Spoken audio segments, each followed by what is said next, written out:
Dear students, this is my first lecture of your physics class 12th. Okay, in this video lecture basically I'll cover the syllabus of your unit number 1, the topics that you have to study in unit number 1, and then I'll give you a brief introduction, okay, of the topics that you have to study in unit number 1. Okay, so to start with the first one, I'll start with the part of the syllabus discussion that we have in this case. So let's start with the discussion about the syllabus. So this is basically the syllabus part of your unit number 1. Okay, so now in this syllabus part, the first thing that we have to study about the electric charge. Okay, first of all you have to study about the electric charge. What is electric charge, how to define the electric charge, and what is the meaning of conservation of electric charge. Then we'll study about the Coulomb's law, what is the Coulomb's law, and how to find out the force between the 2 point charges. So in this topic basically we'll study about the definition of point charges. Then we'll discuss about the force on a single point charge, okay, due to different point charges. Means the thing is that one charge will be here and you have different charges present in the nearby of this one, and then the forces will be there, and then you have to find out the net charge due to these complete charges. Okay, so when we'll move toward the topic it will be much more clear. So first of all we need to understand the basic concept of the syllabus that we have to study in this. So this is being covered in the superposition principle, and then continuous charge distribution we have to study. Then the next topic is concerned with your electric field. What is electric field, and what is electric field due to a point charge, and then what are field lines. Dipole is what is the electric dipole, and then what is the electric field due to a dipole. Then we'll study about the torque experienced by the dipole whenever you put the dipole in a uniform electric field. Then moving toward the next part, we have to study about the electric flux. What is a flux? And then we have to study about the statement of the Gauss theorem related to the electric flux, and how can we apply the Gauss theorem to find out the field. Okay, electric field, find out the field due to infinitely long straight wire. So basically in this case we'll also study about what is the meaning of infinitely long. Okay, then uniformly charged infinite plane we have to study, and then uniformly charged thin spherical cell we have to study. So this thing will be studying in the third part of your syllabus of unit number 1.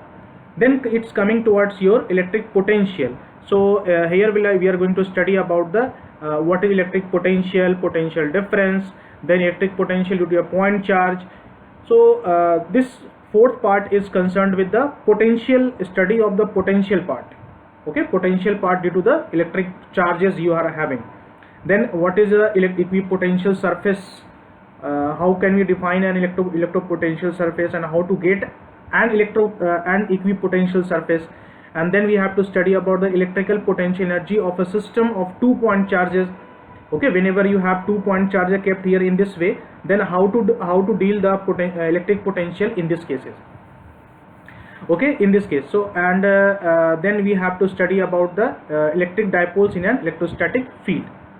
Then we have to study about the conductors. So what are the we have to study about the conductors. What is conductor, what is insulator, how can we classify the conductors and insulators depending upon the electrical property of the material.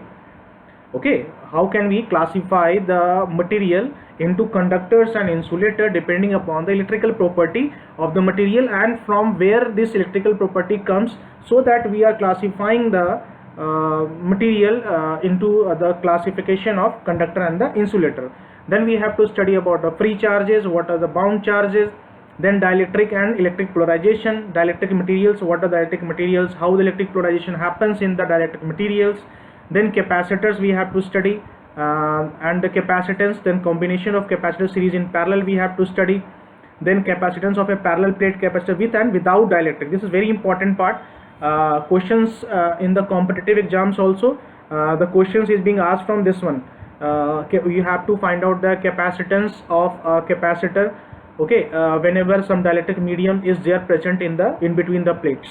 And in the last part we have to study about the Van de Graaff generator. So basically whenever you whenever you analyze your syllabus, so your syllabus is being of unit number 1, in fact I am talking about. So it is being divided into 5 parts. The first part is about the electric charge that you can see. Second part is about the field. Okay, third part is about the flux. Fourth one is about the potential, and the fifth part is about the material that we have to study. Okay, so charge, field, flux, potential, and the material.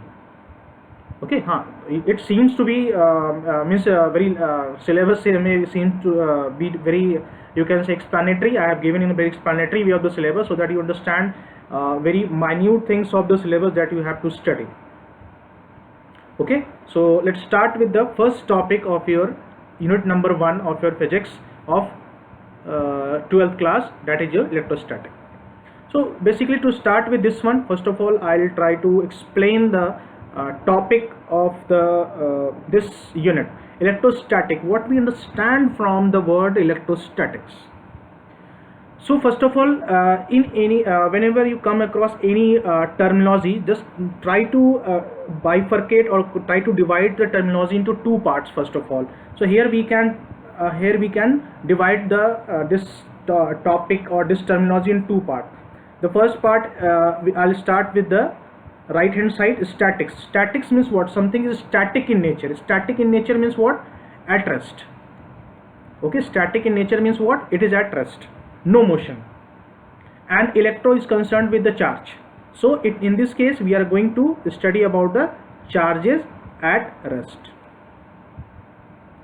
Okay, we are going to study about the charges at rest and what are the effect of the charges at rest, means basically concerned with the what are the electric effects of the static charge. Okay, so this is the definition of electrostatic, or you can say the meaning of the topic of the unit number 1. So to define with in a technical way, so electrostatic is that branch of physics in which we deal with the electric effects of the static charge. Okay, static charge. In this case we will study the charges which are at rest, no motion. Now again the question comes that we are studying about electric charge, then what is this charge about? Means how can we define the charge? What a charge is actually? Means whenever someone says to electric charge, then what you can imagine or what do you think about this one? So basically charge is a property. Basically electric charge is a property of any material body. Okay, is a property, as you can see, property of a material body by virtue of which, okay, it experiences and produces electric and the magnetic effects. Are you getting my point? Electric charge is nothing but a property of any body. Depending upon the property of the body, you may have a variation in the charge. But if a body is charged, then it will experience electric force, or it will cause the electric force, it will experience magnetic force, or it will cause the magnetic force. Both. Okay, it will experience or it will produce, both it can do. So this is the basic definition of your electric charge, that it is a property of the body. Then coming towards that, from where we have the charge, means from where we can get the charge. So basically in chemistry you might have studied this thing, that you are having an atom. In atom you have the nucleus. In the nucleus you have the protons and the neutrons that make the you can say the nucleus, and then you have the electrons present in the outermost orbit. These are the electrons, those are present in the outermost orbit. Okay, so these are the constituents of your any atom. Then coming towards the properties of the charges. So properties of the charges, as you have studied since your childhood, in 8th, 9th, 10th also you might have studied that like charges repel each other, unlike charges attract each other. Okay, so charges can be of 2 types, positive charge and the negative charge. So if you have the unlike charges, means if you have this is a like charges, so if you have plus, so they will repel. and if you have minus minus, also they will repel. But if you have plus and the minus, okay, then they will attract. Okay, then they will attract each other. This is the basic property of any charge. Okay, this is the basic property of any charge. Now starting with the other properties, this is the basic property, but there are some more properties related to electric charges that we'll discuss. First of all, the conservation of the charge. So conservation of the charge means that the sum of total charge remains constant. Okay, and the terminology is in an isolated system. First of all, we'll try to understand what is the meaning of this isolated system. Isolated system means a system which is separated from the surrounding. Means whenever I say that separated or anyone, it means that there is no effect of outer environment on the inside the system. For example, you are sitting in any room. Okay, you are sitting in your house, in your room, and if your room is in such a way that there is no effect of change of outside environment inside the room, then your room is a isolated system. Okay, are you getting my point? So that is your isolated system. Is a system. For example, if I make a diagram like this one, so if this is your room, okay, and you are sitting here, and whatever the outside going on, there is no effect of this outside phenomena on this inside, then the system is your isolated. Okay, then system is your isolated. Now, so if you have a isolated system, then in that case what is going to happen? In that case, the total charge inside the system, it means that if in this inside system you are generating any charge, okay, then the total charge of the system will remain constant always. Means you can generate the charge inside the system, but the total charge will remain constant. Try to understand a very minute difference that some of the students also study that charge cannot be created, cannot be destroyed, but that will lead you to a misconception. So rather than going in that misconception, you have to understand in this way that if you are inside an isolated system and you are generating the charge, we'll discuss about the generation of the charge also. It means that if in the system, if we have the charges like plus minus minus plus like this one, so the charge, total charge inside the system is going to remain constant if there is no effect of outside environment on the inside. That is isolated system. Okay, so this is the meaning of the conservation of the charge. So whenever you read any statement, then you have to be precise about the definition and each and everything. Okay, now moving towards the next is your quantization of charge. Okay, what do we mean by the quantization of the charge? Quantization, first of all, we'll understand the meaning of quantization. Quantization means giving a certain specific number. First of all, try to understand the word quantization of the charge. Quantization means giving a certain specific number. I give you an example. You have 10 rupees note. Okay, you have 50 rupees note. So now number of 10 rupees note, for example, you are having a bundle of currency, Indian currency, and in that currency you had decided ki okay, I'll put 10 rupees 10 notes, example. Okay, if you have kept 10 rupees 10 notes, then this 10 number is going to be your quantized value, and this rupees 10 is your the monetary value. Are you getting my point? Let's take another example. For example, you are having a box. Okay, let's take an example of pizza. Okay, so you are having a pizza and medium size pizza, let's take it. Okay, just for an example you can take it. Now in a medium size pizza, if the company decides, okay, there will be 8 slices. Okay, 8 slices will be there. So what is this 8? 8 is the quantized value. We are giving by providing a value. Okay, so 8 slices of the pizza. So quantized value is 8 for a particular quantity, you can say. Similarly, in case of your physics also, in charge we give some integral value to the existence of the charge. So it says that the charge on a particle or on a body will always be some integral multiple. Integral multiple means what? The multiple of 1, 2, 3, 4, 5, 6, 7, so and so far.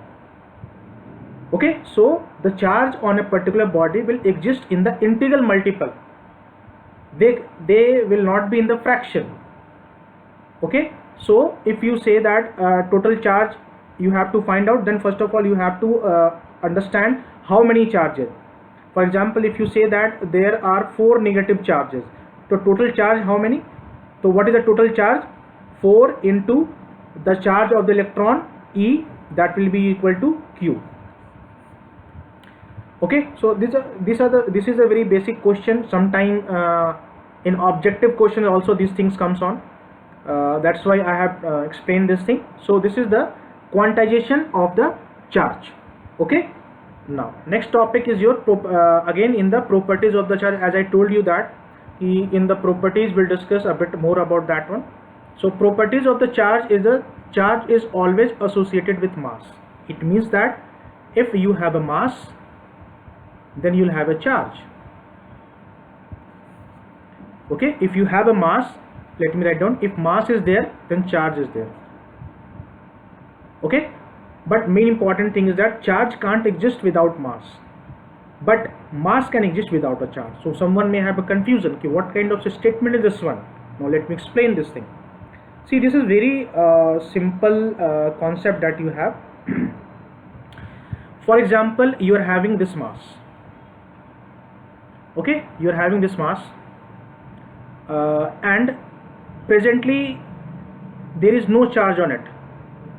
Presently there is no charge on it because you haven't produced the charge, or you haven't applied any external effect or the source to produce the charge. Now when you apply certain medium or certain process like rubbing the object or putting this thing in another electric field, we will study this thing. So now it will get a charge. So there may be positive charge on the surface. So initially mass was there, but there was no charge. See here, but here mass is also there along with the charge. So mass can exist. Okay, so mass can exist without the charge, but charge cannot exist without mass. I give you one more example. In the winter season, whenever we rub our palm in this way, okay, so whenever you are sitting and you are not doing any activity, then there is no charge on your palm, but your palm has some mass, na? But your palm has some mass. Now this is an example of mass without charge. Now when you start rubbing your hand in this way, okay, now when you rub this in this way, so what is going to happen? One of the palm will get some kind of charge, another palm will obtain some kind of charge. So now your palm is having the mass as well as the charge after the rubbing. Okay, so you can understand this point in this way also. Now this point, charge is relativistically invariant. Relativistically, first of all we have to understand this is the meaning of this thing is that in the relativistic domain means whenever we have the velocity equal to the velocity of the light, then it comes to the relativistic domain. So if any for example, if this mass, the same mass we have taken here, if I take the same mass here, plus plus plus plus here, and if you make this charge mass charged mass to move with the velocity of the light, then the charge is not going to change. The charge will remain same on this object. This is the meaning of relativistically invariant. Okay, then charge is a scalar quantity, its SI unit is your coulomb. Then these 3 points are very important, although these 3 things we will study in the coming unit also. First of all, a charge at rest produces only electric field. If the charge is at rest, it will produce only electric field, but if a charge is moving with a uniform velocity, then it will produce electric and magnetic field. And if the charge is in acceleration motion, means its velocity is changing with respect to the time, then it will emit the electromagnetic radiation. Okay, So this was all about the first lecture of your unit number 1. So in this I have covered the syllabus of unit number 1 and the introductory topic of your unit number 1. So in coming lectures we will be discussing more about this one. So if you have any doubt, if you have any issue with any topic, okay, then you can ask in the comment box that you are having this kind of doubt in this topic. So I'll try to make a video related to that doubt also, and I'll try to explain the doubt. Okay, so thank you so much for watching this video and take care of yourself.